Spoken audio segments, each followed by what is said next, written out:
Dear investors में आप सभी का स्वागत है। मैं नीरज शुक्ल और आ गया हूँ अपनी नई वीडियो लेकर। तो आज इस वीडियो में मैं आपको बताऊंगा कि आदमी स्टॉक मार्केट या ट्रेडिंग में बहुत जल्दी पैसा कमाने को सोचता है और एज़ कंपैरिजन अगर आप दूसरे फील्ड में जाते हो या किसी और प्रोफेशन में जाते हो तो आप कितना टाइम देते हो। जो दोनों चीज़ का कंपेयर करके मैं वो 5 चीज़ बताऊँगा जो ट्रेडर को समझना बहुत ज़रूरी है। तो चलिए शुरू करते हैं बिना किसी देरी के। तो मैं आपको सबसे पहला प्रोफेशन बता दूं डॉक्टर का। तो आपको पता है डॉक्टर बनने के लिए आपके पास 12th की डिग्री होनी चाहिए। उसके बाद आप नीट का पेपर क्रैक करोगे, फिर 4 साल का MBBS करोगे। उसके बाद भी कई आपके प्रैक्टिकल्स होते हैं, उसके बाद आप डॉक्टर बनते हो, ठीक है। और सेकेंड हैंड पे लेते हैं, टीचिंग लाइन में भी ले लेते हैं तो फिर ग्रेजुएशन होना चाहिए, 12th की डिग्री होनी चाहिए, फिर 2 साल का BEd भी होता है, उसके बाद आप टीचिंग लाइन में आते हो। तो जब आप मैनेजमेंट लाइन में भी जाते हो तो वहाँ पे भी आपको ग्रेजुएशन डिग्री चाहिए, फिर पोस्ट ग्रेजुएशन के लिए MBA चाहिए। तो जब आप हर फील्ड हर प्रोफेशन के लिए आप इतना टाइम दे देते हो, 3 से 5 साल, मिनिमम 5 साल आपको देना ही पड़ता है। फिर आप ट्रेडिंग में ऐसा क्यों करते हो कि आप डीमैट अकाउंट बनवाया, ट्रेडिंग आया और शुरू कर दिया पैसा लगा के। तो ऑब्वियस है मेरे भाई, आप कोई जादू की छड़ी तो है नहीं, आपने घुमाई और पैसा आना शुरू हो गया। तो व्हाट यू नीड इज़, कई चीज़ें हैं जो मैं आज आपको बताऊंगा, जो 5 चीज़ें बहुत ज़रूरी हैं। तो जो सबसे पहला है कंसिस्टेंसी। तो कंसिस्टेंसी भाई बहुत ज़रूरी है, आपको कंटिन्यूसली करना पड़ेगा। जैसे आप ट्रेडिंग, आप मैं कहता हूँ करो मत पहले दिन से, बट आप एटलीस्ट उसे 2 से 3 महीना समझने की कोशिश करो कि स्टॉक मार्केट चलता कैसे है, रीज़न क्या है। वो सारी मैंने अपनी पिछली वीडियो में बताया है।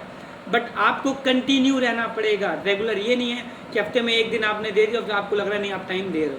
तो कंसिस्टेंसी होती है, कंसिस्टेंसी होती है जो रोज़ आपको करना पड़े, ठीक है।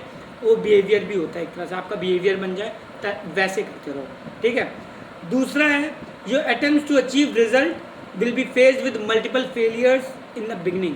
तो इसका मतलब भाई कोई भी काम शुरू करते वक्त आप बहुत सारे फेलियर्स देखोगे। मतलब कई बार आपको लगेगा कि नहीं आपसे गलती हो गई।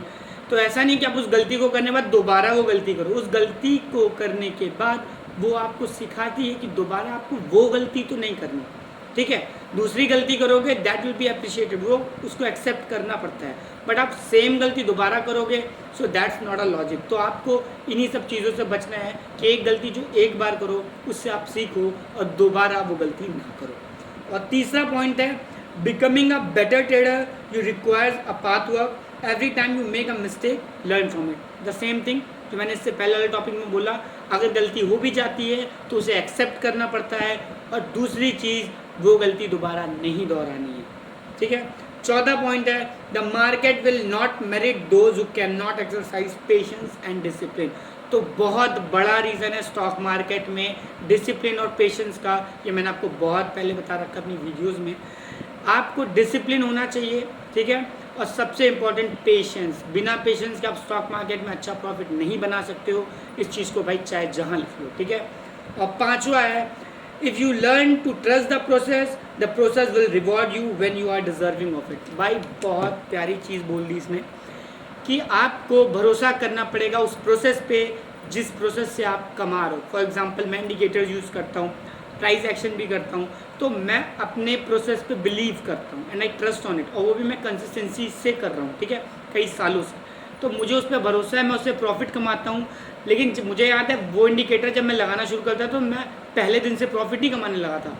मैंने कई बार मुझसे गलतियाँ हुई, कभी कभी मेरा सब स्टॉप लॉस हिट हो जाता था, कभी कभी मैं सही टाइम पे बुक नहीं कर पाता था। 80% मेरे साथ ऐसा हुआ है कि मैं अपने टारगेट्स अचीव होते थे फिर भी मैं बुक नहीं कर पाता था। तो आज मैं आपको यही बताना चाहता हूँ कि सब कुछ होने के बाद जो सबसे इम्पॉर्टेंट चीज़ होती है वो होती है कि आप उसको कंटिन्यू करते करते उसे सीख लो, ठीक है। तो ये सारी चीज़ें, पांचों पॉइंट एक ट्रेडर को जो समझना चाहिए बहुत ज़रूरी है, बता दिया है। और आपको टाइम देना पड़ेगा कोई भी चीज़ सीखने के लिए। मैं सिर्फ ट्रेडिंग की बात नहीं कर रहा हूँ। अगर आप कोई भी बिजनेस करते हो, कोई भी प्रोफेशन ज्वाइन करते हो, so you have to focus on particular thing. ऐसा नहीं आप कभी ये कर रहे हो कभी वो कर रहे हो। तो 4 बोर्ड पे या 2 बोर्ड पे सवार हो गए तो थोड़ा तो दिक्कतें आएंगी। और सबसे इंपॉर्टेंट चीज़, अब मैं 2 से 3 ऐसे स्टॉक बताने जा रहा हूँ ऑटो सेक्टर के जो आने वाले टाइम में बहुत अच्छे रिटर्न देंगे।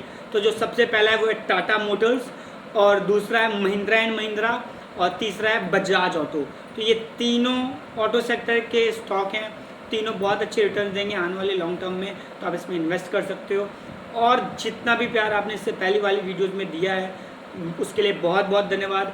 1 महीने पूरे हो गए हमारे यूट्यूब चैनल को और 328 से 330 सब्सक्राइबर्स हमारे हो गए। तो आप सभी को धन्यवाद और सारे सब्सक्राइबर्स को बहुत बहुत प्यार, और ऐसे ही सपोर्ट बनाए रखिएगा और मिलते रहेंगे आपको ऐसे अच्छे नए नए कंटेंट। मेरे से जुड़े रहिएगा, अपना ध्यान रखिएगा और मेरा भी ख्याल रखिएगा। Love you all.